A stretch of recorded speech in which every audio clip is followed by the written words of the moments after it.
Hello everyone, welcome back to my channel English by Chhavi sir channel पर आप सभी viewers का स्वागत है। तो दोस्तों, आज मैं डिस्कस करने जा रहा हूँ बीए थर्ड सेमेस्टर की यूनिट थर्ड से दो इम्पॉर्टेंट क्वेश्चंस को। तो पहला क्वेश्चन है, what is the definition of hubris.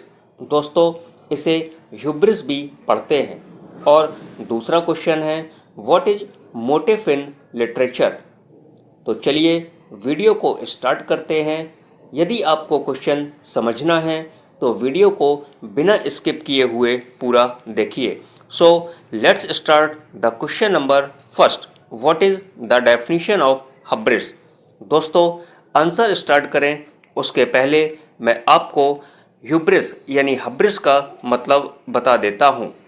हब्रिस शब्द का मतलब है अत्यधिक गर्व, अहंकार, आक्रोश, खतरनाक, अति आत्मविश्वास या आत्मसंतुष्टि। तो चलिए अब आंसर को लाइन बाय लाइन समझते हैं। क्वेश्चन है, what is the definition of hubris. Hubris की परिभाषा क्या होती है। आंसर, डेफिनेशन ऑफ हब्रिस यानी हब्रिस की definition. Hubris refers to excessive pride और ओवर कॉन्फिडेंस।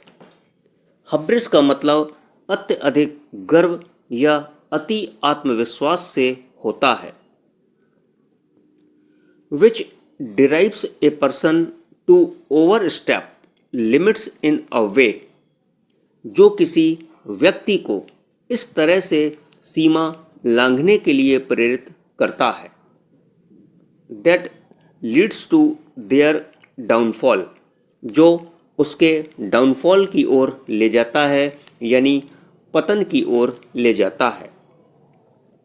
इन ग्रीक माइथोलॉजी यानी ग्रीक पौराणिक कथाओं में the legend of Icarus involves an iconic case of hubris. Icarus की किंवदंती हब्रिस के एक प्रतिष्ठित मामले को शामिल करती है। दोस्तों, लीरस एक करेक्टर है, एक पात्र है। The word hubris comes from the Greek word hybris. ये जो शब्द है हब्रिस, वो ग्रीक शब्द हाइब्रिस से लिया गया है। विच मीन्स, जिसका मतलब होता है वॉन्टन वायोलेंस यानी अनियंत्रित हिंसा, इंसोलेंस यानी अहंकार, आउटरेज आक्रोश और प्रीजम्पशन टुवर्ड्स द गॉड्स या भगवान के प्रति अभिमान। आइए आगे कुछ और पॉइंट्स हब्रिस के बारे में जानते हैं। इन क्लासिकल डेफिनेशंस यानी शास्त्रीय परिभाषाओं में hubris referred specifically to a defiance of the gods और ऑफ डिवाइन ऑर्डर। हब्रिस का मतलब विशेष रूप से देवताओं या दैवीय आदेश की अवहेलना करना होता है। The contemporary definition of hubris however is broader. हालांकि हब्रिस की कंटेम्परेरी परिभाषा यानी समकालीन परिभाषा ब्रॉडर होती है, व्यापक होती है। It includes the defiance of other types of authority. इसमें अन्य प्रकार की अधिकार की यानी अथॉरिटी की अवहेलना शामिल होती है। Such as a general disregard for the limits of human capability, जैसे कि मानवीय क्षमता की सीमाओं के लिए सामान्य उपेक्षा करना। Let's see the point number second point पढ़ते हैं। हब्रिस इज अ क्वालिटी। हब्रिस यानी अभिमान एक ऐसा गुण होता है दैट एनीवन कैन डिस्प्ले, जो कोई भी व्यक्ति प्रदर्शित कर सकता है यानी दिखा सकता है। Not just characters in literature and myth, hubris केवल साहित्य और मिथकों के पात्र नहीं होते हैं। फॉर एग्जाम्पल, एक एग्जाम्पल देखते हैं। ए ह्यूबरिस्टिक स्टूडेंट माइट थिंक, एक अभिमानी छात्र सोच सकता है कि सी नोज मोर देन हर टीचर, कि वो अपने टीचर से ज़्यादा जानता है या जानती है। And can therefore pass a test without having a study, और इसलिए पढ़ाई किए बिना ही परीक्षा पास कर सकता है, ऐसा ह्यूबरिस्टिक स्टूडेंट सोचता है। तो दोस्तों, ये था क्वेश्चन नंबर फर्स्ट। अब बात करते हैं क्वेश्चन नंबर सेकंड की, और क्वेश्चन सेकंड है what is motive in literature. तो चलिए क्वेश्चन स्टार्ट करें। उसके पहले मोटिव का मतलब जान लेते हैं। दोस्तों, मोटिव का मतलब होता है मूल भाव, नमूना, विशेष लक्षण या प्रधान विचार आदि। ये सारे के सारे मतलब मोटिव के होते हैं। तो चलिए अब आंसर को लाइन बाय लाइन समझते हैं। क्वेश्चन है आपका, what is motive in literature, यानी साहित्य में मूल भाव यानी मोटिव क्या होता है। Let's see the answer. Motive is an object और idea.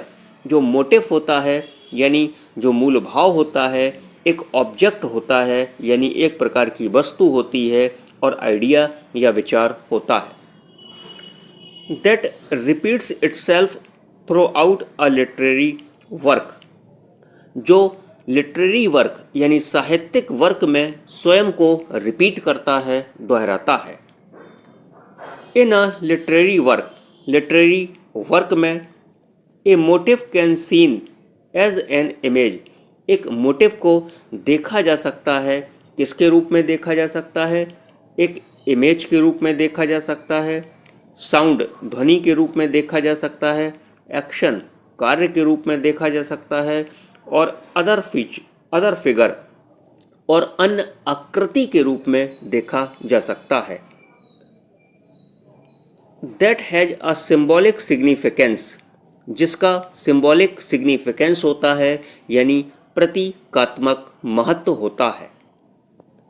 And contributes towards the development of a theme, और जो किसी विषय के डेवलपमेंट में यानी विकास में कंट्रीब्यूट देता है, योगदान देता है।